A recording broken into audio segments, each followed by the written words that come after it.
حضور نبی اکرم صلی اللہ علیہ وآلہ وسلم مبارک نے فرمایا اذا افطر احدکم فلیفطر علی تمر فانہ برکۃ۔ حضور نے فرمایا جس بندے نے افطار کرنا ہو نا تو وہ کھجور سے افطار کرے، اسی لیے کہ کھجور میں برکت ہے۔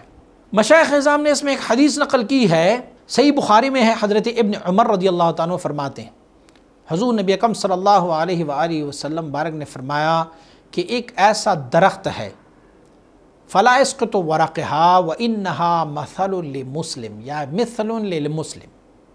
حضور نے فرمایا ایک ایسا درخت ہے جس کے پتے گرتے نہیں ہیں اور وہ بالکل مسلمان سے ہم شکل ہے، یعنی مسلمانوں جیسا ہے وہ درخت۔ فحدثونی، حضور نے فرمایا مجھے بتائے کہ یہ درخت کون سا ہے۔ فوقع الناس فی شجر بوادی، لوگوں نے صحراؤں کے درختوں کو گننا شروع کیا، کسی نے کہا کیکر ہے، کسی نے کہا فلان درخت ہے، کسی نے کہا فلان درخت ہے۔ عبداللہ ابن عمر رضی اللہ عنہ فرمائے میری ذہن میں یہ بات آئی کہ میں کہوں کہ یہ نخلہ ہے، کھجور کی درخت ہے، لیکن فرماتے ہیں فاستحییت، تو میں چھوٹا تھا نا، میں نے حیا کیا، میں نے کہا اب میں چھوٹا ہوں، میں کیسے کہہ سکتا ہوں۔ تو حضور نبی اکرم صلی اللہ علیہ وسلم نے ثم قالوا حدثنا ما ہی یا رسول اللہ صلی اللہ علیہ وسلم، صحابہ کرام نے عرض کی یا رسول اللہ صلی اللہ علیہ وسلم آپ فرما دیجئے کہ یہ کون سی درخت ہے، ہم نے تو بڑی کوشش کی لیکن پتہ نہیں چلا۔ حضور نے فرمایا قال ہی النخلہ، حضور نے فرمایا یہ نخلہ ہے، یعنی کھجور کی درخت ہے۔ ایک اور روایت میں ہے حضرت عبداللہ ابن عمر رضی اللہ عنہ جب گھر تشریف لے گئی تو اپنے والد گرامی کو حضرت عمر رضی اللہ عنہ کو نے عرض کی کہ حضور مجھے تو یہ معلوم تھا لیکن میں نے، آپ نے فرمایا کاش تو وہاں بتاتا تو یہ میرے لیے سرخ اونٹوں سے زیادہ قیمتی بات ہوتی کہ میرا چھوٹا بچہ اس کو اللہ نے اتنی ذہانت دی ہوئی ہے۔ اب آتے کہ حضور نبی اکرم صلی اللہ علیہ وسلم نے ان کی مثال مسلم جیسے دی ہوئی ہے، مسلمان جیسے مثال دیا کہ یہ ایسے ہیں جیسے مسلمان ہوتا ہے۔ تو اس کی برکت کو، تو اس کا جو ثمر ہے، جو اس کا حاصل ہے، جو اس کا پل ہے، اس پر افطاری کو بھی حضور نبی اکرم صلی اللہ علیہ وسلم نے برکت فرمایا۔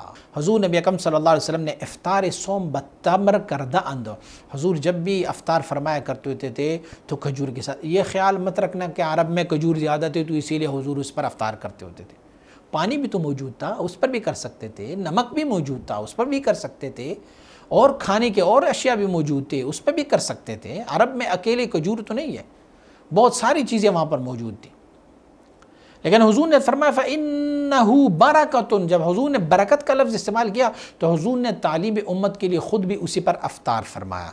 اس کی کھانے سے، اس پر افطار کرنے سے برکت اسی لیے ہے کہ یہ جس درخت پر کھجور لگتے ہیں اس کو کہتے ہیں نخلہ، اس کو کہتے ہیں نخلہ، اور حضور نبی اکرم صلی اللہ علیہ وسلم مبارک نے اس نخلی کی مثل دیا ہوا ہے مومن کے ساتھ، مسلمان کے ساتھ۔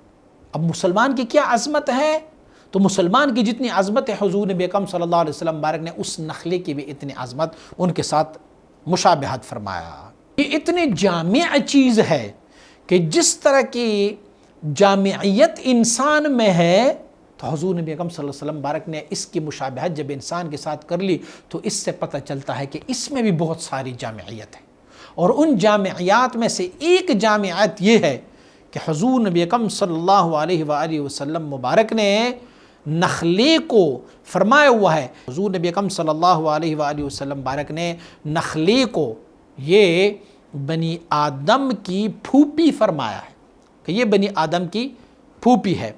ابو یعلا نے اپنی مسند میں اور عقیلی نے اپنی کتاب میں، ابن عدی اور ابن حاتم نے اور ابن مصنع نے اور ابو نعیم نے حلیہ میں اس حدیث شریف کو ذکر کیا ہے۔ ابن مردوہ نے اپنی تفسیر میں اس لفظ پر ذکر کیا ہے کہ حضور نبی اکرم صلی اللہ علیہ وسلم نے فرمایا کرموا عمتکم النخلہ، حضور نے فرمایا اپنی پھوپھی نخلہ کی اکرام کرو، تکریم کرو، ان کا عزت کر لیا کرو۔ فَإِنَّهَا خُلِقَتْ مِنْ فَضْلِ أَبِيكُمْ آدم، کیونکہ یہ نخلہ جو ہے اسے اللہ رب العزت نے آپ کے ابی، آپ کے ابا، آپ کے دادا حضرت آدم علیہ نبینا علیہ السلام کے بقیہ طینت سے پیدا فرمایا ہوا ہے۔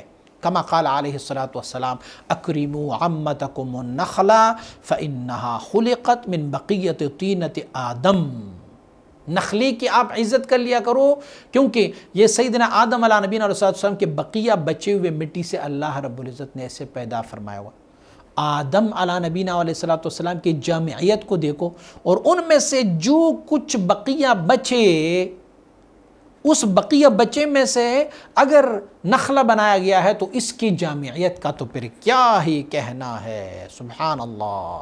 تو پس معلوم ہوا کہ جس کا نچوڑ، جس کا اینڈ کھجور بن جائے، تو جس نے کھجور کو پیدا کیا ہوا ہے اس تنے اور اس درخت کی اتنی فضیلت ہے، تو پھر کھجور کی کیا فضیلت ہوگی؟ یہ ان کی باطنی فضیلت بیان فرما رہے ہیں۔ آپ مبارک جو ہے وہ اس کی فضیلت جو ہے وہ ظاہری بھی بیان فرما رہے ہیں کہ حضور نبی اکرم صلی اللہ علیہ وسلم نے فرمایا ہوا ہے کہ آپ سحری کے وقت بھی تمر کھایا کرو، سحری کے وقت بھی کھجور کھایا کرو۔ فرماتے ہیں کہ ظاہری اس میں یہ ہے کہ آپ کو جو دنیا جہان کی وٹامنس، دنیا جہان کی تمام قوت جو ہے نا وہ کھجور میں مل جائے گی۔ تو اس کھجور میں باطنی جامعیت بھی ہے، جامعیت بھی ہے، اور ظاہری جامعیت بھی ہے۔ لیکن حضور نبی اکرم صلی اللہ علیہ وآلہ وسلم بارک نے فرمایا وہ کہ اس کو کھایا کریں، اس کی حقیقت کا فائدہ تب مرتب ہو سکتا ہے کہ کس کھجور کا کھانے والا جو ہے نا وہ صورت سے نکل کر حقیقت پر جائیں، حقیقت میں یہ کھائیں۔ حقیقت میں کیسے کھائیں؟ جیسے حضور نبی اکرم صلی اللہ علیہ وسلم نے اس کی بوٹی کو فضیلت دی ہے، تو بوٹی کی مجموعیت جب وہ جامعیت کو دیکھیں اور اسی جامعیت کی نیت سے اس کو کھائیں۔ اور کیا ایک اور حقیقت بھی ہے، حقیقت یہ ہے کہ وہ اس نیت سے کھائیں کہ میرے کریم آقا صلی اللہ علیہ وآلہ وسلم بارک افطار بھی اسی سے فرمایا کرتے ہوتے تھے اور سحری میں بھی اسے کھایا کرتے ہوتے تھے، تو گویا میں سنت سمجھ کے اس کو کھا رہا ہوں، تو یہ اس تمر کی عقل کی حقیقت ہی ہے۔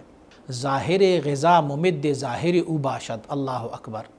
اگر حقیقتی تمر کو پایا نا اور حقیقت سے آپ نے اس تمر کو کھایا، اس کھجور کو کھایا، تو پھر کیا ہوگا؟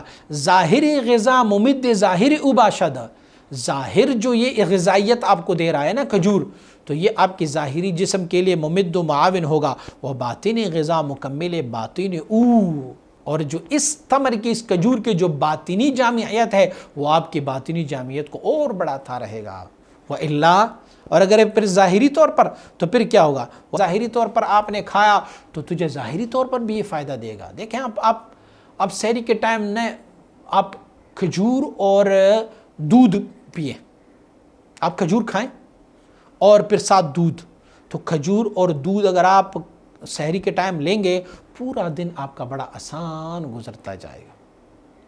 اسی طرح کھجور کی جو ہے وہ وٹامنز اور کھجور میں جو غذائی مواد موجود ہے وہ کسی اور چیز میں موجودیت نہیں رکھتے، تو ظاہر بھی ان کا ٹھیک ہے۔ اور اگر صرف ظاہری طور پر کہا کہ نہیں جی یار پیٹ بھر جائے، تو پھر جو ہے وہ درعین قصور، بس وہ تو پھر نقصان ہی نقصان میں ہے۔ سعی کنتا لقمہ را سازی گوہر، یہ کوشش کرو تاکہ تمہارا لقمہ جو ہے وہ گوہر بن جائے، جوہر بن جائے، جواہرات بن جائے۔ بعد ازاں چندان کے می خواہی بخور، اس کے بعد جتنا آپ چاہو پھر کھاتے رہو۔ پہلے اس لقمے کو اچھی نیت سے لو، اچھی نیت سے کھاؤ، تو پھر جتنا بھی آپ کھا سکتے ہو کھاؤ۔ نیت یہ کرو، یہ حضور کی سنت ہے، نیت یہ کرو اس کی باطنی بہت سارے جامعیت اور کمالات ہے۔ نیت یہ کرو کہ اللہ کے حبیب صلی اللہ علیہ وسلم بارک نے اسے کھایا، میں بھی کھاتا ہوں۔ نیت یہ کرو جب مجھے اس سے طاقت ملے گا تو میں وہ طاقت کو اللہ رب العزت کی عبادت پر صرف کرتا جاؤں، پھر جتنا بھی کھا سکتے ہو کھاؤ۔ اسی طرح یہی راز ہے کہ آپ غذا کو تکمیل کر لے، کھائیں۔ صاحب غذا جب غذا کو کھاتا رہتا ہے تو دیکھو تعجیل افطار آیا ہوا ہے نا، تاکہ اللہ رب العزت کی اس بارگاہ میں آپ کی عاجزی آئے کہ پروردگار عالم میں اتنا عاجز ہوں، یا بس جلدی میں افطار کروں، پروردگار عالم میں تیرے لیے روزہ رکھا ہوا ہے۔ یہ ایک ثواب اور اجر ہوا۔